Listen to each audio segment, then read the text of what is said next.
I didn't want to talk about any more about this Elizabeth Warren show, but this Elizabeth Warren story.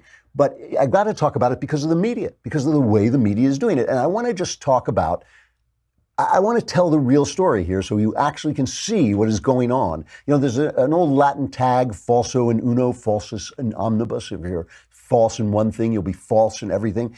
And so as you're listening to the story, as you're hearing it on NPR, on ABC, on NBC, in the New York Times, is any left-winger asking himself, if they would lie about this, if they would twist this, if they would con me about this, what else are they conning me about? What else are they scamming me about? How much of their opinions are false? What about their movie reviews? What about their headlines? Is everything just a scam from these people? I think it is a fair question to ask when you see this, because here it is laid out right in front of you. All these headlines saying Warren confirms her Indian heritage. Warren gets her ancestry right. Oh, Donald Trump was wrong about this. Remember, this is Donald Trump. He has been kidding her, calling her Pocahontas. It's supposed to be Focahontas, right? Because it's F-A-U-X. She's the fake Pocahontas. Harvard, when she was teaching there, listed her as one of their women of color. She put on federal forms that she was Native American when she taught at Penn Law School and Harvard Law School. When Trump challenged her, when she was put on the dime, because she's obviously was lying, she told this story over and over again. Her parents, it was supposed to touch you, move you, so you'd feel that Trump was being mean, to the poor Indian woman. You know, first you take her land, then you kill her tribe, you burn her teepees, and then you insult her by saying she's not really. So she would tell the story. So some wag at the Free Beacon just strung together all the time she has told this story. Here is Elizabeth Warren on different shows telling this story over and over again. Let me tell you a little bit about my family. Let me tell you the story of my family. My mother and dad were born and raised in Oklahoma. My mom and dad were born and raised out in Oklahoma. My mother and daddy were born and raised in Oklahoma. My father fell in love with my mother when they were both still teenagers. My daddy was in his teens when he fell in love with my mother. My daddy first saw my mother when they were both teenagers. A beautiful girl who played the piano. A tall, quiet girl who played the piano. He was just head over heels over her. And he was head over heels in love with her. Head over heels. But his family was bitterly opposed to their relationship. And his family was bitterly opposed to that. But his family was bitterly opposed to their relationship because she was part Native American. Because she was part Native American. Because she was part Native American. My parents eloped. They eventually eloped. They survived the Great Depression.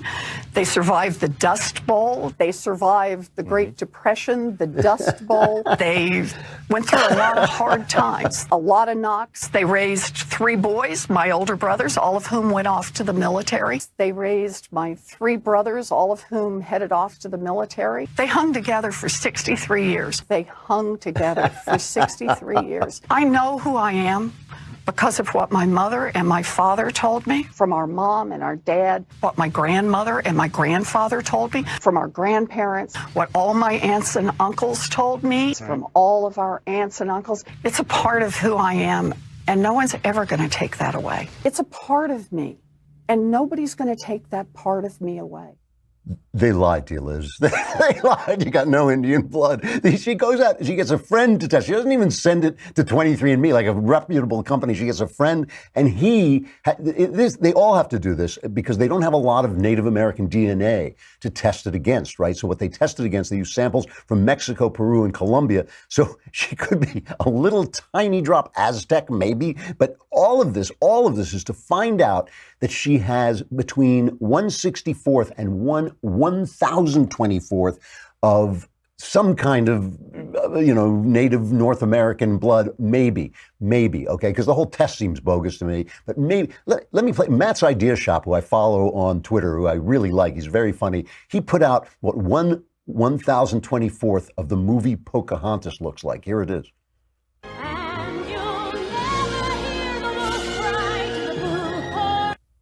That's how Indian Elizabeth Warren is at most. I mean, really, it is nonsense. Most Americans have twice as much as she does. And here is what the Cherokee Nation has to say. And I'm just setting this all up. The only reason I'm setting this all up so you can see how the press covered this. Here's what the Cherokee Nation, this is Cherokee Nation Secretary of State Chuck Hoskin Jr. A DNA test is useless to determine tribal citizenship. Current DNA tests do not even distinguish whether a person's ancestors were indigenous to North or South America.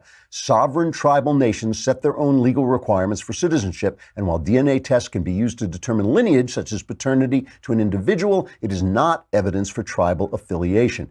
Using a DNA test to lay claim to any connection to the Cherokee Nation or any tribal nation, even vaguely, is inappropriate and wrong. It makes a mockery out of DNA tests and its legitimate uses, while also dishonoring legitimate tribal governments and their citizens whose ancestors are well documented and whose heritage is proved. Senator Warren is undermining tribal interests with her continued claims of tribal heritage. This is the tribe. This is the Cherokees actually saying this, okay? So it's a complete self-own, one of the hilarious terms the internet has given us, a self-own. She has completely made herself look like an idiot. Here is a montage from our friends at Newsbusters of the networks covering this story.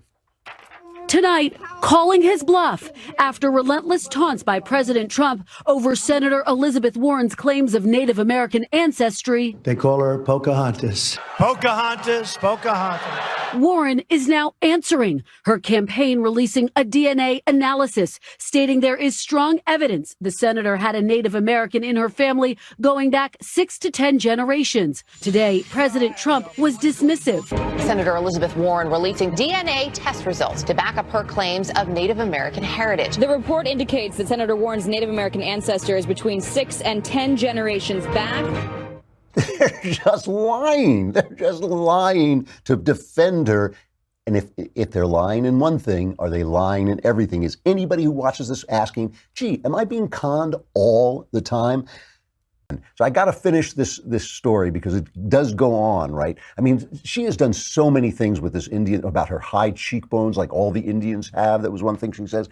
So now, one of the taunts that Trump went after her with was Trump said, well, we'll see what he said. He said, I'll give you $1 million if you take a DNA test and prove that you're an Indian, okay? So here he is talking to the reporters. Here's his reaction to this hilarious news.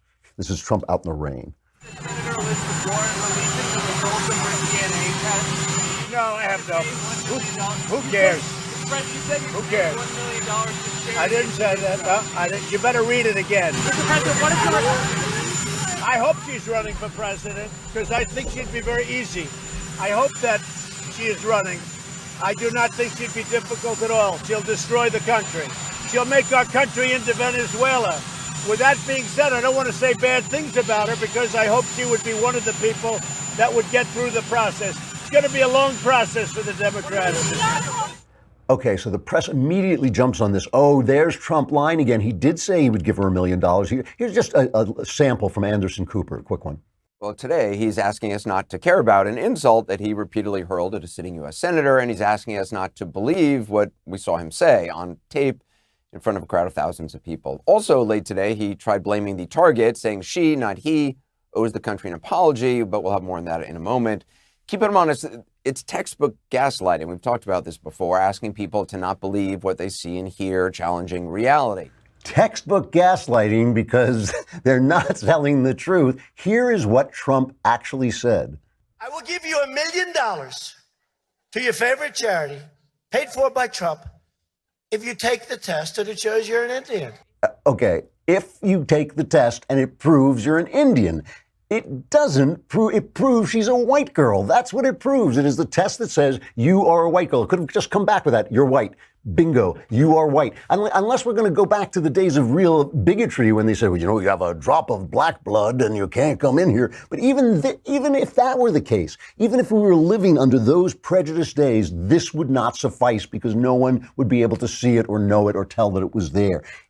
Trump is utterly, completely, totally right. She is utterly, completely, totally scamming you, and the networks are lying. And so what else are they lying about? Well, it's everything.